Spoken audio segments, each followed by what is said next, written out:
गोष्ट नाही, पण आपण कधी कधी मुद्दामून जाणून बुजून बाप आज अशाच एका बाबांची कहाणी. आई घराचं मांगल्य असतं तर वडील घराचं अस्तित्व असतं. या अस्तित्वाला खरंच आम्ही कधी समजून घेतलंय का? वडिलांना महत्व असूनही त्यांच्याविषयी फारसं बोललं जात नाही. लोकांनी वडील रेखाटलेले ते सुद्धा रागीट, व्यसनी, मारझोड करणारे नाही. समाजात 1-2% असे वडील असतीलही, पण चांगल्या वडिलांबद्दल काय? आईकडे अश्रूंचे पाड असतात, ती रडून मोकळी होते, पण सांत्वन वडिलांनाच करावं लागतं. आणि रडणाऱ्यांपेक्षा सांत्वन करण्यावर जास्त ताण येतो, कारण ज्योतीपेक्षा समईच जास्त तापते ना. पण श्रेय नेहमीच ज्योतीला मिळत जातं. रोजच्या जेवणाची सोय करणारी आई आपल्या लक्षात राहते, पण आयुष्याच्या शिजुरीची सोय करणारे वडील आपण कधी सहज विसरून जातो. आई सर्वांसमोर मोकळेपणाने रडू शकते, पण रात्री उशीत तोंड खुपसून मुसमुसतात ते आपले वडीलच असतात. स्वतःचे वडील वारले तरी त्यांना रडता येत नाही, कारण छोट्या भावंडांना जपायचं असतं. पत्नीने अर्धवट साथ सोडली तर पोरांच्या अश्रूंना आवर घालावा लागतो. जिजाऊंनी शिवबांना घडवलं असं अवश्य म्हणावं, पण त्याच वेळी शहाजी राजांची ओढाताण लक्षात घ्यावी. देवकी यशोदेचं कौतुक अवश्य करावं, पण भरपुरात पोराला डोक्यावरून घेऊन जाणारा वसुदेव लक्षात घ्यावा. राम हा कौशल्याचा पुत्र अवश्य आहे, पण पुत्रवियोगाने तडफडून मरणारा दशरथच होता. वडिलांच्या टाचा शिजलेल्या चपला, त्यांची फाटकी बनियान पाहिली की कळतं आमच्या नशिबाची भोकं त्यांच्या बनियानला पडली आहे.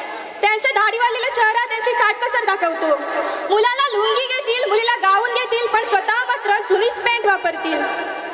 मुलगा सलून मध्ये 300 रुपये खर्च करतो, मुलगी पार्लर मध्ये 2500 रुपये खर्च करते, पण त्याच घरातील बाप दाढीचा साबण संपला तर अंघोळीच्या साबणाने दाढी करतात, तेही नाहीतर फक्त पाणी लावून दाढी करतात.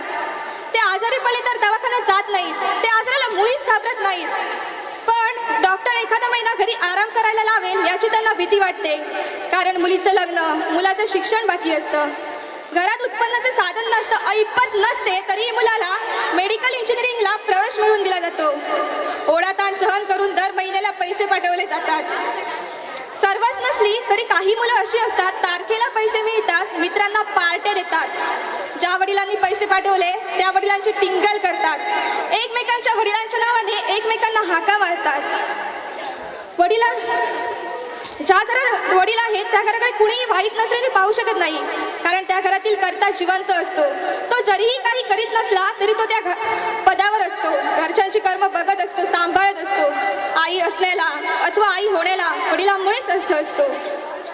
एखाद्या परीक्षेचा निकाल लागल्यावर आई आपल्याला जवळची वाटते, कारण ती जवळ घेते, कौटाळते, कौतुक करते, पण गुपचूप जाऊन पेड्यांचा पुढा आणणारा बाप आपण काही सहज विसरून जातो. चटका लागला, फटका बसला, ठेच लागली तर आई ग हाच शब्द बाहेर पडतो.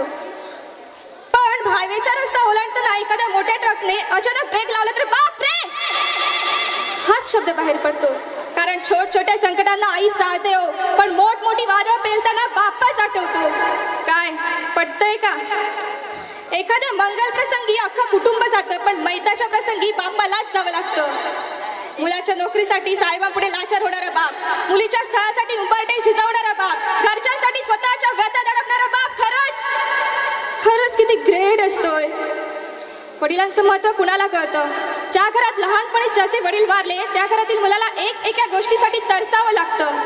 बाबांना पूर्णपणे समजून घेणारी असते ती म्हणजे त्या घरातील मुलगी. सासरी गेल्यावर अथवा घरापासून दूर असताना वडिलांशी फोनवर बोलताना त्यांचा बदललेला आवाज ती एका क्षणात ओळखते आणि 17 प्रश्न विचारायला सुरुवात करते, कारण कोणतीही मुलगी वडिलांना जपते, जाणते, इतरांनी आपल्याला असंच जपावं एवढीच तिची अपेक्षा असते. धन्यवाद.